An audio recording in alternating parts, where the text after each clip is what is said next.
مبسملا ومحمدلا ومصلیا ومسلما اما بعد، میرے معزز دوستو، 3 جنوری 2025 2 رجب المرجب سن 1446 ہجری جمعۃ المبارک کا عظیم دن اور عظیم اجتماع ہے۔ رجب کا مہینہ اپنی آب و تاب سے شروع ہے، آج دوسرا دن رجب کو پورا ہونے کو ہے۔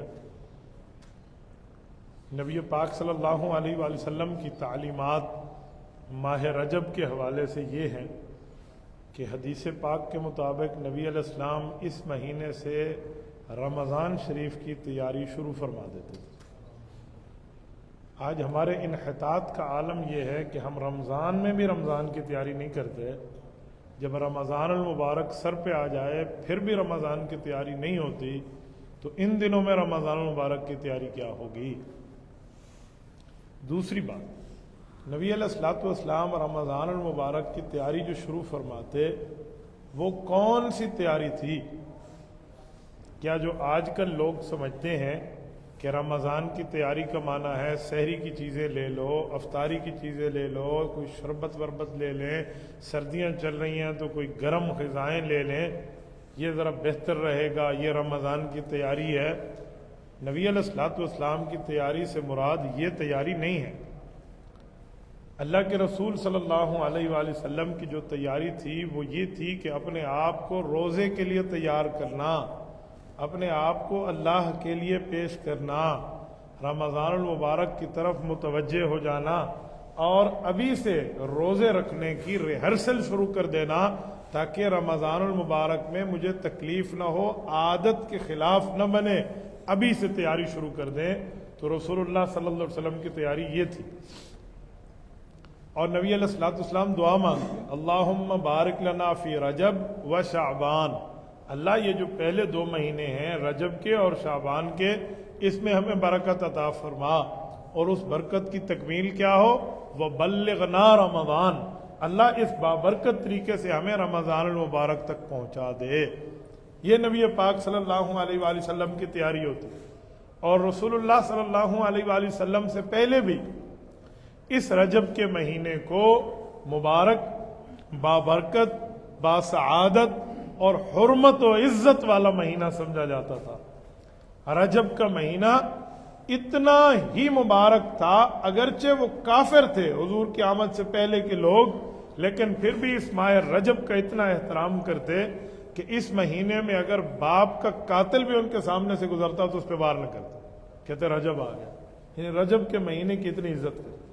اور رجب کے مہینے میں جنگ لڑنا تو بہت دور کی بات، پوری عرب کی تاریخ میں یہ بات ملتی ہے کہ جتنے سال بھی جنگیں لڑی گئی نا، وہ رجب کے مہینے میں نہیں لڑتے تھے، حرمت والے مہینوں میں نہیں لڑتے تھے، بلکہ ایک مرتبہ ایک بندے نے کسی سے لڑائی کی اور وہ جنگ کی شکل اختیار کر گئی اور مہینہ رجب کا تھا، تو کفار نے اسے حرب الفجار کہا کہ یہ گناہگاری کی جنگ ہے۔ کیا مطلب؟ یعنی اس مہینے میں لڑے ہو، اس مہینے میں تو جنگ کرنا منع ہے، یہ تو اشہر حرم ہے۔ یعنی اس طرح اسے حرب الفجار کہتے ہیں، آج بھی اسے جنگ فجار کے نام سے، گناہگاری کی جنگ کہہ کر کتابوں میں اس کو یاد کیا جاتا ہے۔ تو انسان اس سے اندازہ لگا لے آج کا کہ رجب کے مہینے کی عظمت وہاں کتنی تھی۔ اور رسول اللہ صلی اللہ علیہ وآلہ وسلم رمضان المبارک میں تو 100% رمضان کی طرف متوجہ ہو جاتے ہیں۔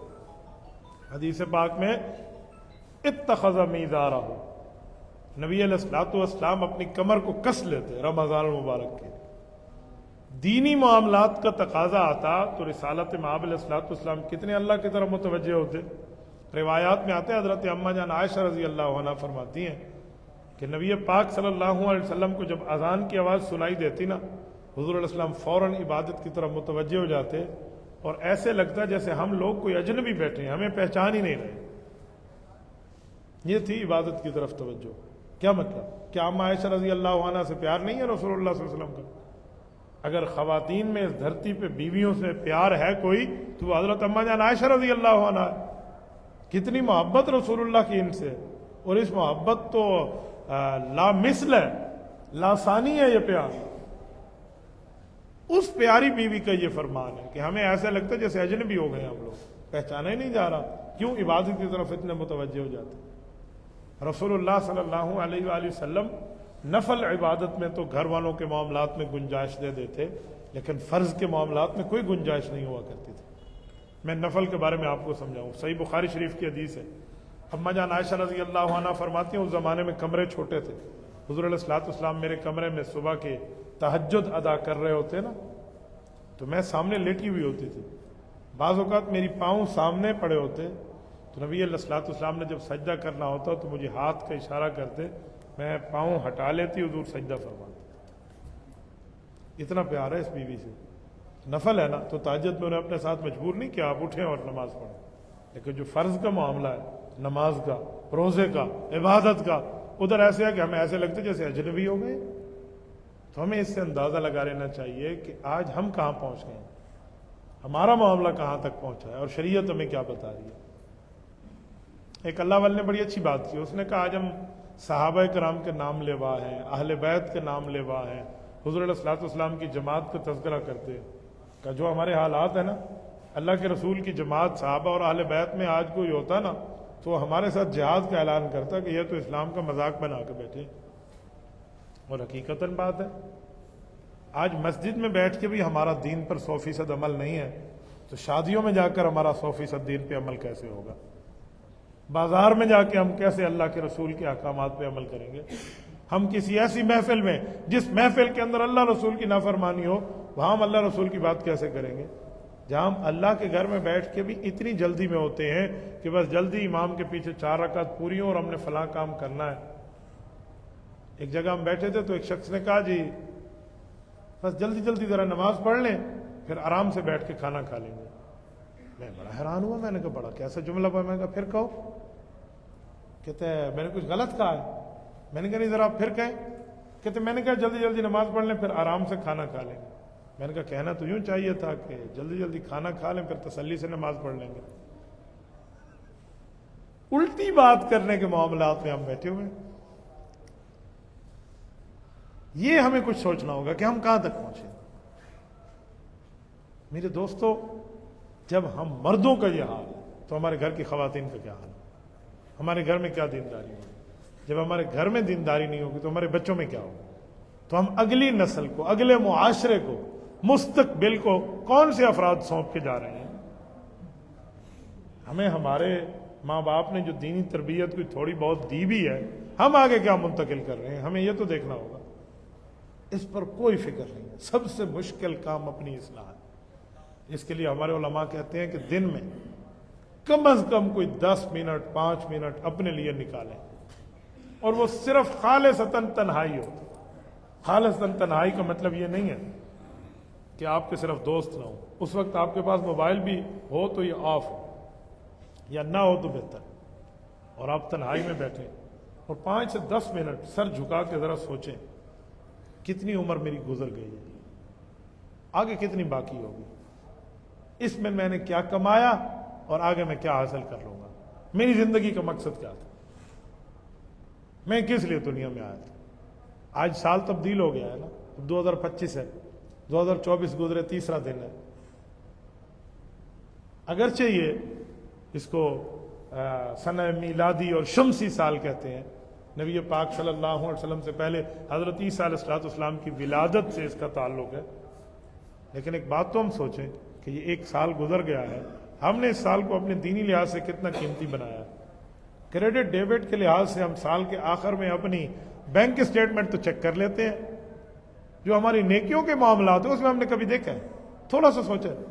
حالانکہ حضرت عبداللہ ابن مسعود رضی اللہ تعالیٰ عنہ بات فرماتے ہیں، وہ ڈیلی بیسس پہ فرماتے ہیں، ایئرلی بھی نہیں، پورے سال کی بات بھی نہیں، کہتے ہیں جو دن میرا گزر گیا اور اس دن میں اللہ کی یاد میں کمی ہوئی تو مجھے اس پہ افسوس ہے۔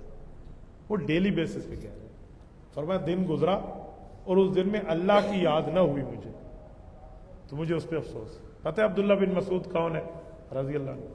جس نے کلمہ نہیں پڑھا تھا تب بھی دیانتدار تھا، کلمہ پڑھا تو دیانتداروں میں ایک نام پا گیا۔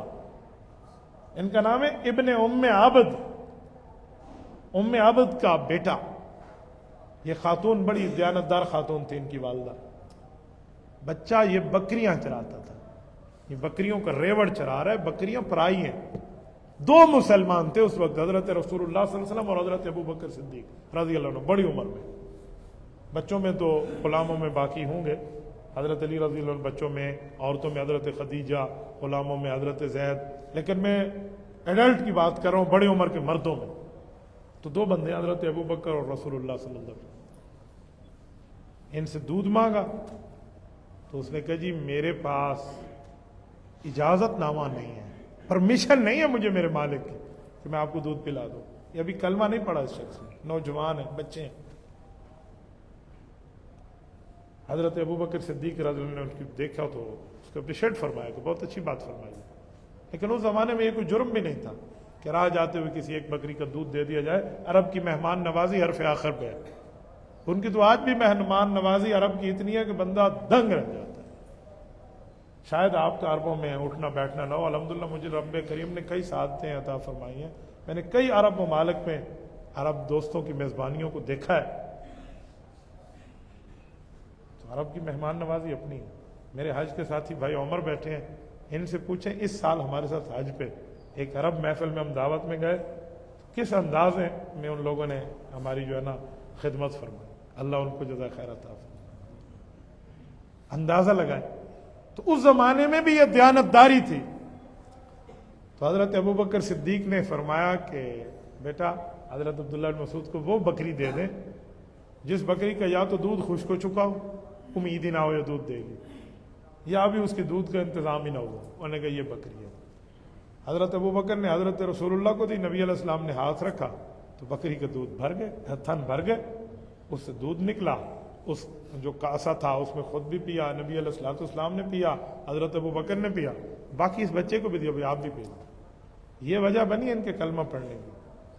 اور وہ وقت آیا ہے جب حضرت عمر رضی اللہ عنہ نے ایک شہر بسایا ہے جس کا نام ہے کوفہ، یہ عرب اور عجم کے سنگم پہ تھا۔ حضرت عمر نے شہر بنایا، حضرت علی المرتضیٰ نے بعد میں اس شہر کو آباد فرمایا، دارالخلافہ بنا۔ حضرت عمر نے جب یہ شہر آباد فرمایا تو اس وقت 1500 صحابہ کرام یہاں بھیجے، 1500 صحابہ کرام دینی تعلیم کے لیے، گویا 1500 پروفیسر وہاں گئے، یونیورسٹی بنائی کوفہ کی، اور اس کا وائس چانسلر کسے لگایا؟ حضرت عبداللہ ابن مسعود کو۔ فرمایا اللہ کے رسول نے اس کے لیے فرمایا تھا استقرأ القرآن من اربعین، فرمایا 4 بندوں سے قرآن پڑھو، ان میں پہلا نام عبداللہ ابن مسعود کا ہے۔ اور کوفہ والوں کو خط لکھا کہ میں نے نبی علیہ السلام کے 1500 صحابہ تمہیں بھیجے ہیں، لیکن جو عبداللہ بھیجا ہے نا اس کی ضرورت مجھے مدینہ میں بہت زیادہ تھی۔ حضرت عمر فرما رہے بہت زیادہ تھی، لیکن میں نے تمہارے نئے شہر کو اپنے معاملات پہ ترجیح دی ہے، تمہارے پاس عبداللہ ابن مسعود بھیجے۔ اتنی بڑی لیول کا آدمی ہے۔ 32 ہجری میں حضرت عبداللہ ابن مسعود کا انتقال ہے رضی اللہ عنہ۔ حضرت عبداللہ ابن مسعود فرماتے ہیں کہ جو دن میرا گزر گیا اور اس میں اللہ کی یاد کم ہوئی تو میں اس پہ افسوس کرتا ہوں۔ مجھے بتائیں اس شخص کا کوئی دن گزرے گا جس میں اللہ کی یاد کم ہو، جس کو رسول اللہ اپنے دور میں مفتی ہونے کا لقب عطا فرما دیں، اور ہم لوگ سال ہا سال گزر جائیں، مہینوں کے مہینے گزر جائیں، اور اس پہ خوشی ہو رہی ہے کہ نیا سال آ گیا ہے۔ یہ ہم نے نہیں دیکھا کہ اس نیا سال ہماری زندگیوں میں کون سی دینی تبدیلی لایا۔ دنیاوی تبدیلیاں آتی رہتی ہیں، جسمانی تبدیلی آتی رہتی ہیں، صحت اور ہیلتھ کی جو ہے نا کیا کہتے ہیں چینجنگ آتی رہتی ہے، میں اس کا نہیں کہہ رہا، دینی معاملہ۔ تو میرے دوستو یہ رجب کا مہینہ شروع ہے، اس میں آج طے کر لیں کہ رجب ہے، تو رجب میں ہم بالکل شریعت کی طرف متوجہ ہوں گے تا وقت کہ رمضان آ جائے اور رمضان میں ہماری بخشش ہو جائے، کیونکہ رب نے فرما دیا ہے نبی علیہ السلام کو کہ جس پر رمضان آیا بوڑھے ماں باپ اس کے ہوں اور وہ اس کی خدمت کر کے جنت نہ پا سکے یا وہ اللہ کو راضی نہ کر سکے تو ایسا آدمی کا پھر گیا معاملہ۔ میرے دوستو آج سے طے کر لیں، آج پہلا جمعہ ہے رجب کا، اور نبی پاک صلی اللہ علیہ وسلم نے کیا ارشاد فرمایا کہ جمعے والے دن کثرت سے درود پاک پڑھو۔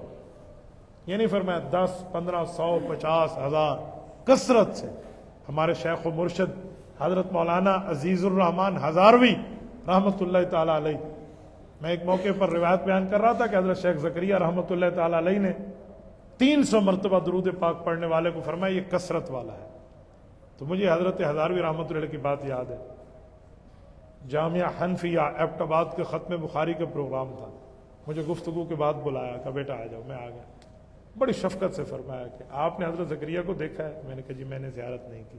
فرمایا میرے تو شیخ ہیں، میرے استاذ ہیں، میرے بزرگ ہیں، آپ نے صرف ان کی بات پڑھی ہے، میں نے ان کو سمجھا بھی ہے.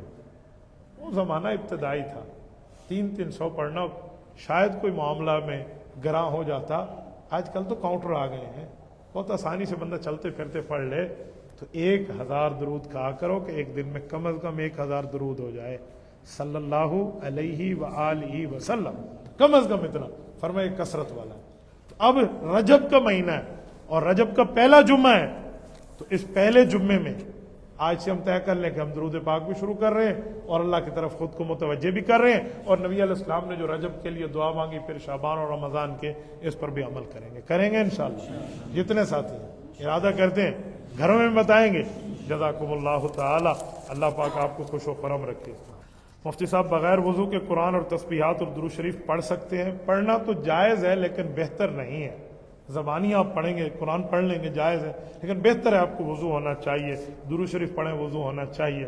لیکن کوئی بغیر وضو بھی درود پڑھ لے تو ہم اسے گناہ گار نہیں کہتے کہ وضو نہیں ہے نا، صرف وہ پلید تھوڑی ہے. گناہ گار ہم اسے نہیں کہیں گے، لیکن بہتر کام ہے کہ اس کے پاس وضو ہونا چاہیے. کیونکہ علماء کہتے ہیں کہ 1000 دفعہ بھی اپنے منہ کو مشک عنبر اور کافور اور گلاب کے عرق سے دھویا جائے، اس کے بعد بھی نبی علیہ الصلوۃ والسلام کا نام بندہ لے تو شاید پھر بھی یہ بڑی بات ہو جائے.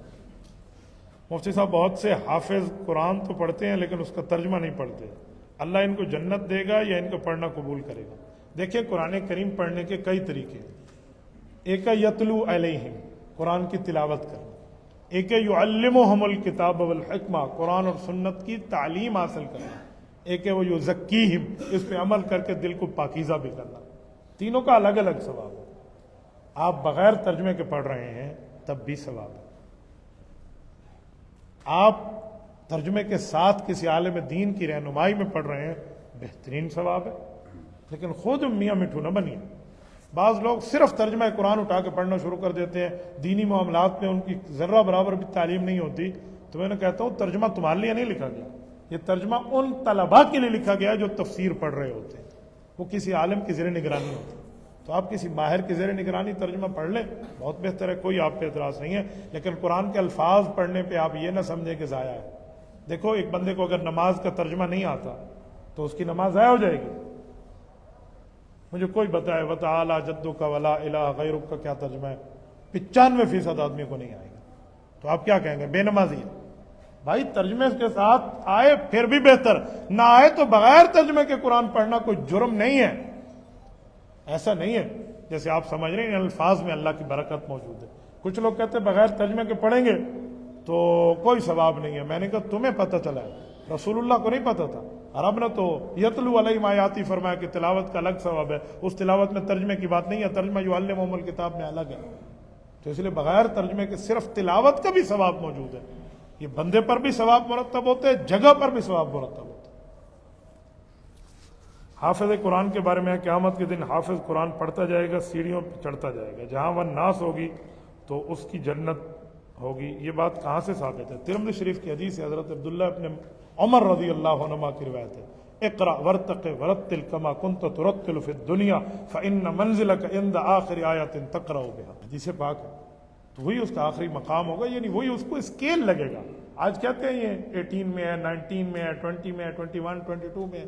میرے خیال میں 22 اسکیل ہی ہے نا، بس اگو تو کم پورا. تو وہاں تو 6666 اسکیل بنے گے کم و بیش جتنی آیات ہوں گی. تو یہ ہے. میں آپ کو ایک مزے کی بات سناؤں. کچھ دنوں پہلے میں فیصل آباد میں تھا، مجھ سے بیعت ہیں ایک خاتون، انہوں نے وہاں سوال کیا. انہوں نے کہا استاد جی آپ یہ بتائیں، ہم نے سنا ہے کہ قرآن جو پڑھے گا وہ جنت کے درجوں پر چڑھے گا، اگر وہ اس کو اٹک آ گئی تو وہ جنت کے درجے سے پھسل آئے گا نیچے؟ میں نے کہا پہلی مرتبہ سنا ہے، ہم نے آج تک کہیں نہیں پڑھا بھی جتنا شودہ اڑ گیا تو ڈھیپ. ایسا کچھ بھی نہیں ہے. تو وہ یہ سمجھ رہی تھی کہ قرآن کریم کو مضبوط پڑھیں، کہیں اٹک نہیں آنی چاہیے. میں نے کہا نہیں، آپ اپنی طرف سے دہرائیں، مضبوط کریں، لیکن کہیں بھول ہو بھی جاتی ہے تو جرم نہیں ہے. یوں نہیں ہے بہتوں کو بندہ تلے آپ ہو سکے، ایسا کچھ بھی نہیں ہے. مفتی صاحب سمع اللہ لمن حمدہ کی جگہ غلطی سے اللہ اکبر پڑھ لیا تو لب ٹھیک کریں یا سجدہ صاف کریں؟ ضروری نہیں ہے آپ کے اوپر سجدہ صاف ہو، مسنون الفاظ ہیں یہ. تو آپ نے کہہ دیا تو نماز ہو جائے گی۔ مفتی صاحب، گرا جمال ایک بستی ہے، جمعۃ المبارک کی وہاں شرائط نہیں ہے، وہاں جمعہ پڑھ دیتے ہیں، نماز ظہر ساکت ہو گئی، دوبارہ لوٹائیں گے، کیا خیال؟ جمعہ فی القرآن کی اپنی بحث ہے، اب میں اس جگہ کو نہیں جانتا کہ اس میں شرائط پوری ہیں یا نہیں ہیں، بہتر ہے کسی اہل علاقہ کے جید علماء کرام سے جا کر آپ وہیں مشورہ کر لیں، جو اس جگہ کو جانتے ہو نا تو وہ کچھ سمجھا دیں گے۔ میں تو اس جگہ کے بارے میں اتنا تفصیلی علم نہیں رکھتا جتنا آپ نے فرمایا۔ عرش معلیٰ کی کرسی افضل یا حضور پاک کی مٹی افضل، اس بارے میں بتا دیں۔ دیکھیں، عرش معلیٰ ایک مخلوق ہے اور رسول اللہ صلی اللہ علیہ وسلم تمام مخلوق کے سربراہ ہیں، تو بتائیں پھر زیادہ رتبہ عرش کا ہے یا رسول اللہ کا ہے؟ تو رسول اللہ کا ہے۔ کروڑوں عرش رسول اللہ کے مقابلے میں کچھ بھی نہیں، کروڑوں اربوں عرش رسالت مآب علیہ الصلوۃ والسلام کی ذات کے مقابلے میں کچھ بھی نہیں ہے۔ تو عرش ایک چیز ہے، یہ تھوڑی ہے کہ نعوذ باللہ اللہ عرش پہ بیٹھے ہوئے ہیں، اللہ تو ہر جگہ ہے۔ اگر اللہ عرش پہ بیٹھا ہے تو عرش تو پھر اللہ سے بڑا ہو گیا، پھر نماز میں العرش اکبر کہو، اللہ اکبر کیوں کہتے ہو؟ تو جب اللہ سب سے بڑا ہے تو اللہ عرش پہ بیٹھا نہیں ہے، یہ نظریہ اور کنسپٹ غلط ہے۔ تو عرش ایک مخلوق ہے، رسول اللہ مخلوق کی سربراہ ہے، تو کروڑوں عرش رسول اللہ صلی اللہ علیہ وسلم کی ذات پہ قربان ہے، تو نبی علیہ الصلوۃ والسلام کے ساتھ مس کی ہوئی مٹی کا رتبہ بہت زیادہ ہے وہاں سے۔ زمزم کا پانی افضل ہے یا حوض کوثر کا؟ میرے خیال میں زمزم کا پانی افضل ہے۔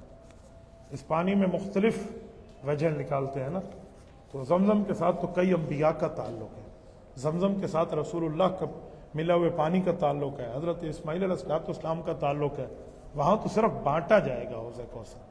کہتے ہیں اس سے بھی افضل پانی وہ تھا جو رسول اللہ کی انگلیوں سے جاری ہوا تھا ایک سفر میں، جو سب نے پانی پی لیا جہاں کچھ بھی نہیں تھا۔ علامہ اقبال نے کہا ہے نا کہ وہ تو صحرا میں پیاسوں کو پلا دیتے ہیں پانی، میرے نبی کی انگلیوں میں سمندر رقص کرتا ہے، تو وہ افضل پانی ہے۔ عدالتوں سے طلاق زبردستی دلواتے ہیں، ایسا ہے یا نہیں ہے؟ اس بارے میں بتائیں۔ وہ منقوہ کہیں اور طلاق کر سکتی ہے؟ نہیں، خاوند نے طلاق دی ہے تو طلاق ہو جائے گی، خاوند نے نہیں دی تو پھر خاوند کے معاملے کو دیکھا جائے گا۔ حضرت مولانا کعبہ شریف میں پہلی نظر پڑے تو کون سی دعا مانگیں؟ یہی دعا مانگیں کہ اے اللہ آج کے بعد میری ہر دعا قبول فرما، اللہم اجعلنی مستجاب الدعوات۔ غسل فرائض کے ساتھ وضو نہ کیا تو کیا ہوگا؟ غسل فرائض میں وضو شامل ہے، وہ آٹومیٹیکلی ہو جاتا ہے۔ نماز اور قرآن پھر پڑھ سکتے ہیں؟ جی ہاں، آپ نماز اور قرآن پڑھ سکتے ہیں۔ جزاکم اللہ تعالی وآخر دعوانا ان الحمد للہ۔